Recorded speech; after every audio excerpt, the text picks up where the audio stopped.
got a new video today. The concept is going to be slightly different, which is comparing the new mods by Didouc, whose name I'm probably butchering there, with the in-game content from AMS2, and then as an added bonus we might actually look at oh, not got my shifter bound, let's try that again. Oh, I should say I've got my push-pull shifter bound. Mistake. There we go. And yeah, the idea is that we will compare the in-game cars with the Didouc ones, and then if we got time, maybe even jump over onto project cars and see what they handle like that. Just because I'm curious as to how much of it is down to the engine and what's changed there, and how much of it is actually down to the car itself. So this is a Porsche on nearly default setup. We have tweaked the rear wing, we've taken that down to 2, as generally speaking I find it's quite understeery. But other than that, it's on nearly default, and it is very stiffly sprung to say the least. Just going over those curves, you can really feel it. Yeah, the gist of the video will be, we will talk through how it feels a little bit, and then, yeah, say in 2 or 3 laps just try and set a bit of a hot on. While we're at it, we will also get our power screen up, just because the red line in this car is weirdly early, so dropping power there, so yeah, probably just after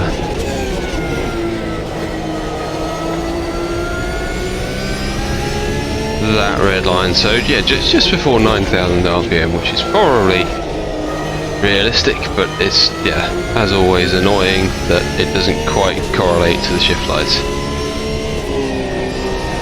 So yeah, we haven't done anything with the ABS or the traction control at this moment, but it doesn't seem to be interfering terribly so far.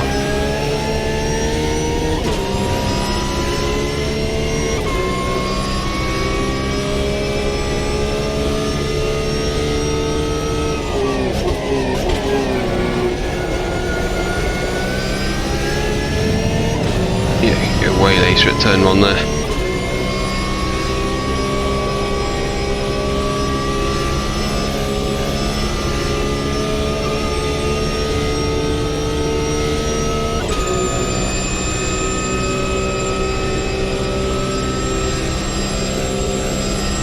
Aim to the end of the barrier here. And it's just lovely, it's turning really on the nose now. It is very nicely set up in this game. Pushing a bit wider there maybe, but it is a heavy car with not too much aero. But yeah, the nose is sharp but the rear is staying nice and stable, which is kind of exactly what you want out of the car.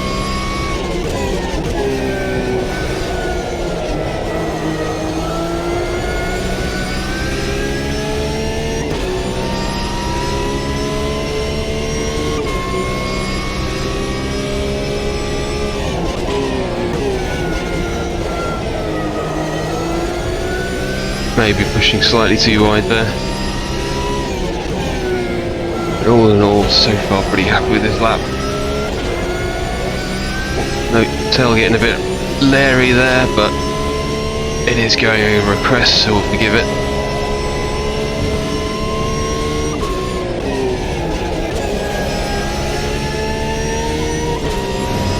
Yeah, I could probably carry more speed through there too. So we got a 46.1, so let's see if we can push a bit harder this time.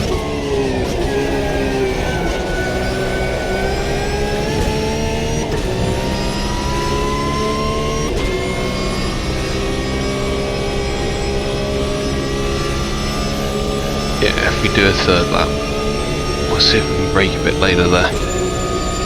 Just scaring myself with it. See how we do.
Oh, that was a bit cheeky.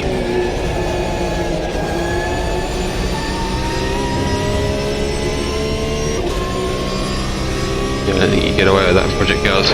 Last lap was at 145.66. Sector 3 times okay. Brake temperatures are okay.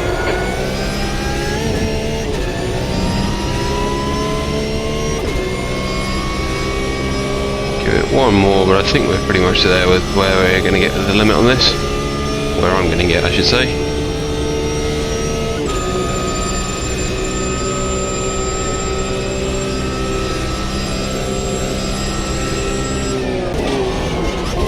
Sector 1 times okay.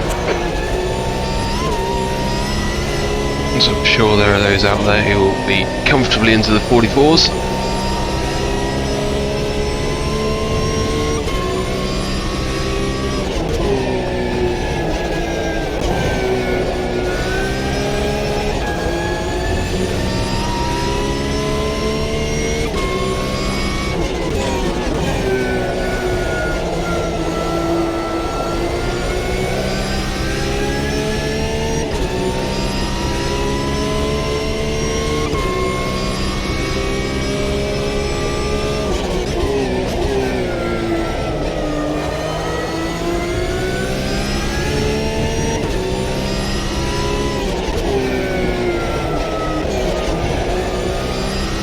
But yeah, that corner there basically epitomises the AMS2 handling. Yeah, I went in slightly too hot, but you can use the game's physics to basically keep the car rotating even though the front is overloaded and sliding. That was at 145.66. You're 2/10 off your best in Sector 3. So yeah, there we go. So we did a 45.6 as our best, and backed it up with a 45.6. So pretty certain that we found roughly what the pace we were looking for there is. So let us load up some mods and compare and contrast our setups. We'll get the we'll see how that goes. There we go. Oh, I have no idea which set of GT3 to pick. I guess we'll go with the Spa ones. Why not? Although there's no Porsche, so we won't go with those ones. There we go. There's a Porsche. I'm pretty certain that there is only one Porsche in these.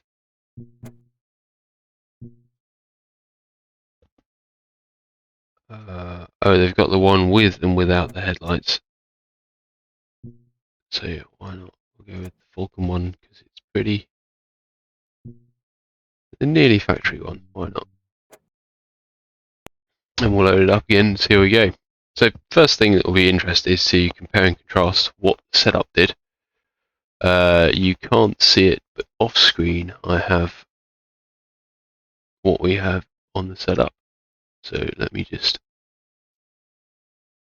get that to a size I can actually see it.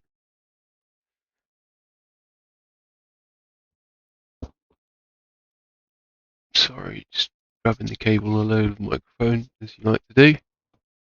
What us professional YouTubers do, innit? Well, I'm either of those things.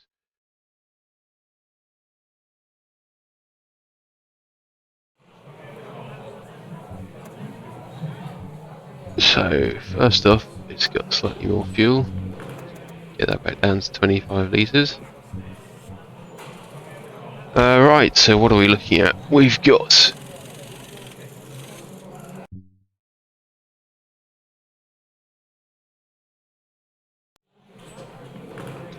tyre pressures are the same, so 1.8 on both. Duct opening is on 90, the same. Brake bias we had at 57. Drop that slightly. All the ducts are the same. Their rear downforce is actually on 3 to begin with, rather than 6, which is probably a bit better if you ask me. Then moving on to suspension.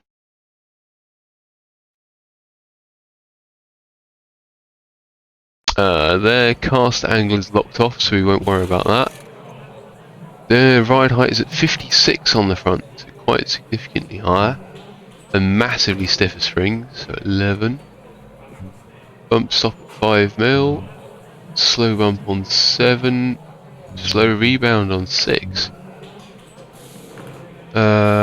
Those are 6s, not 8s, so both of these on 6. Rear cast angle again, cam angle we can change. It's 3 at the front and it's 1.8 on the rear. So quite a lot lower. So actually, just going through these, we might. And we've had our first impasse, so we can't actually set the rear ride height up to 76, which is what the AMS2 cars is. So generally speaking, and you can't set the rear suspension on 13 either, so that's interesting. So by default, much softer rear on the Didouc mod.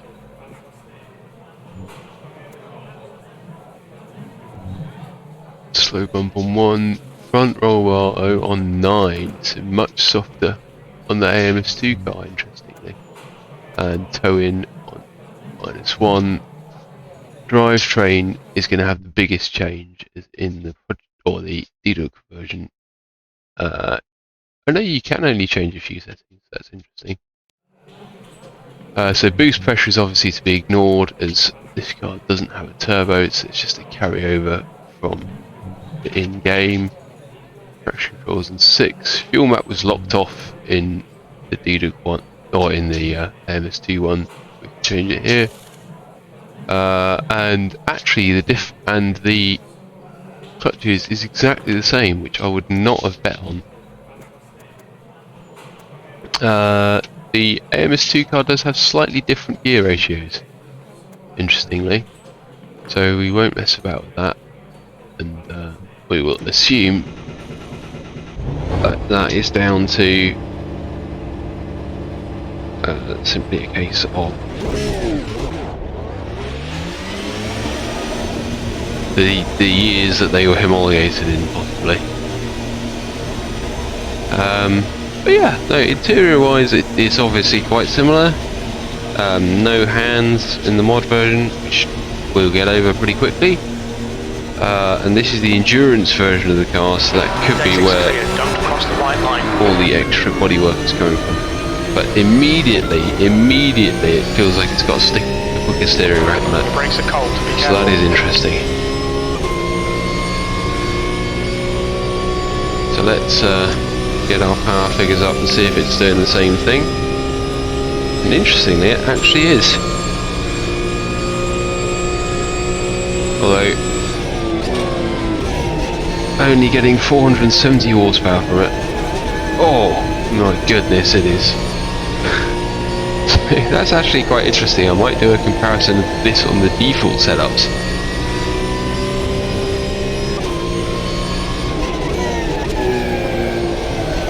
So it does feel like the rear is rotating a bit more, so I think the front end just has much more grip.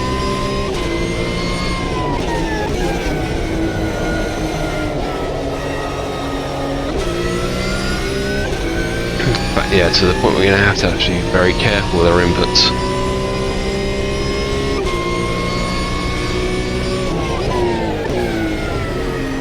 And yeah, given that we couldn't make the rear suspension as hard as we wanted it to, that is quite surprising. Given we made the front much harder.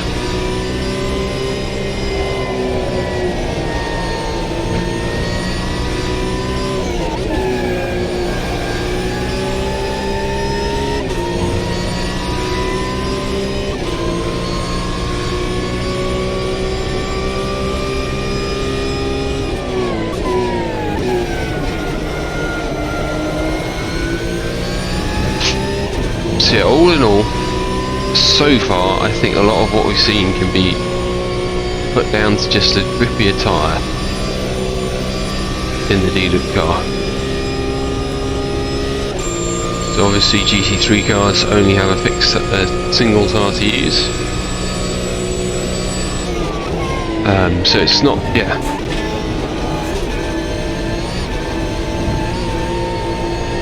completely beyond reason that they've just got two different compounds, as they are different across each series.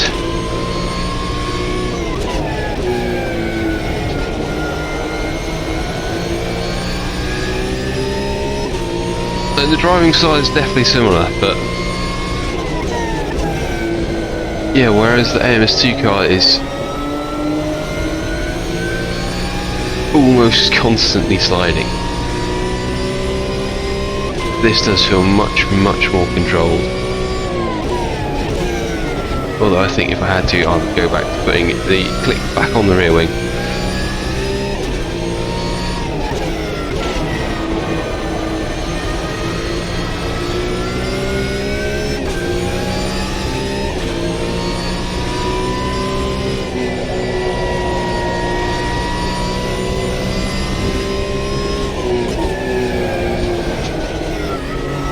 My goodness. So yeah, it is definitely slightly less stable than you'd hope.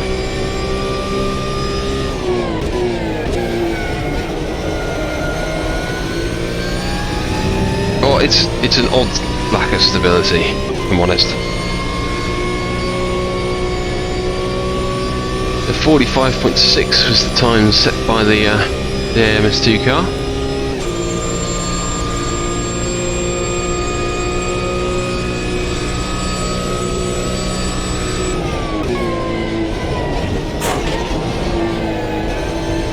And it's just dying over those curves, unlike in the AMS2 car, which, yeah, you can feel them and it's definitely hitting them hard, but it's composed over them, whereas this version is just literally banging off them.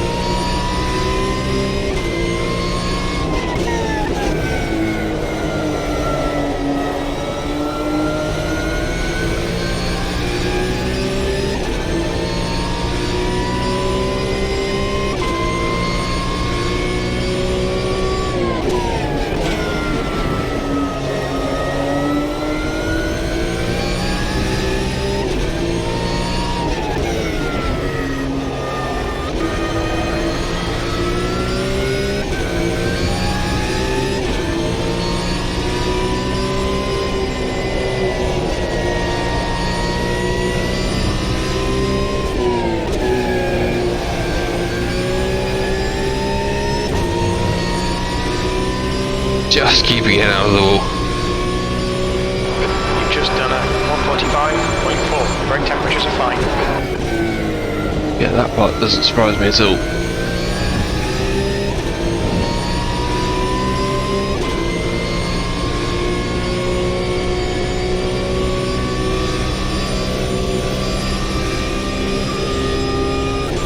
Yeah, it does feel much more composed, and I think there's a slightly better setup.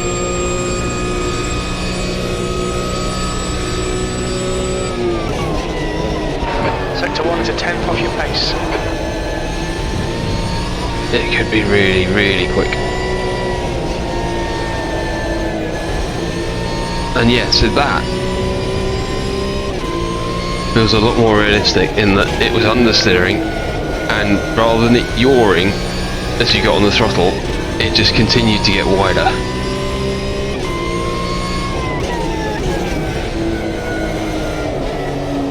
There was none of the AMS2 snap as you transitioned onto the throttle, which was definitely feels more realistic.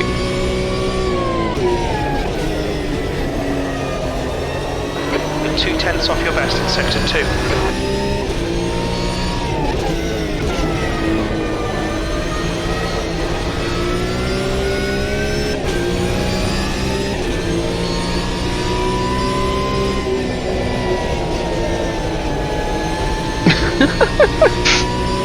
Yeah, this is not quite what you need out of a car, if I'm honest.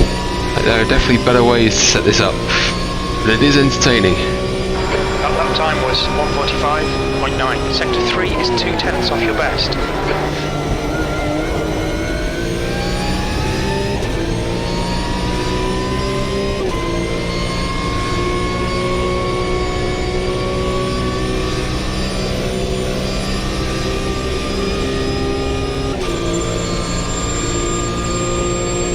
yeah, overall there's just, it feels like there's just much more grip going on here. Sector 1's a tenth off your best. Oh, terrible line through there. Yeah, just trying to recreate what I do in the AMS2 car over the curves, and it's hitting them and actually getting airborne.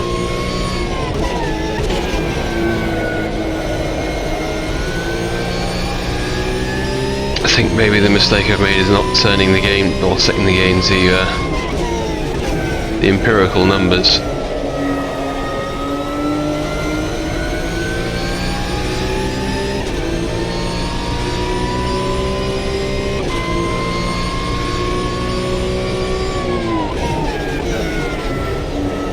But yeah, certainly Sector 2 is 0.4. it's almost just like the rotational grip is in the, what would it be, that the longitudinal grip of the tyre is much higher in these, so when it's accelerating, when it's stopping, it's much better, but then the lateral grip is kind of the same.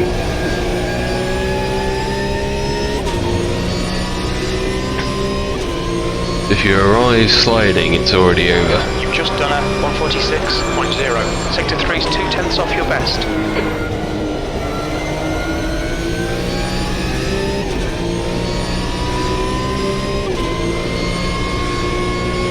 You're just turning in too early. What are you doing? Oh well. But as I was saying, it feels like the same gist of a car, which is good. Sector 1's quick. There we go, just giving the curves a bit more of a berth that time. But whereas in AMS2 I feel like I could have styled that out. So basically came a bit too hot into the carousel, and rather than actually getting on the brakes in AMS2 I feel like you could have just lifted to tuck the nose in a bit and then styled it out at the slide. Here you get punished for it, and I feel like you get the same thing in ACT and iRacing and Racer to a greater or lesser extent, which is that, yeah, the harder you push the throttle, the more you're just going to push the nose wide if your entry speed's too high to begin with.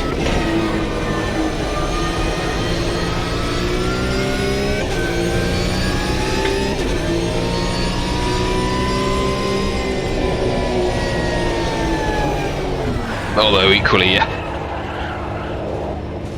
I'm not quite sure that that was what I was expecting either. But yeah, as I said, a bit more rear downforce, I think it would be good. So yeah, that's my little comparison of these two. I think it's just a bit interesting. Later we might go to a Project Cars 2 version of it and see how that goes. But until then, I'll catch you later.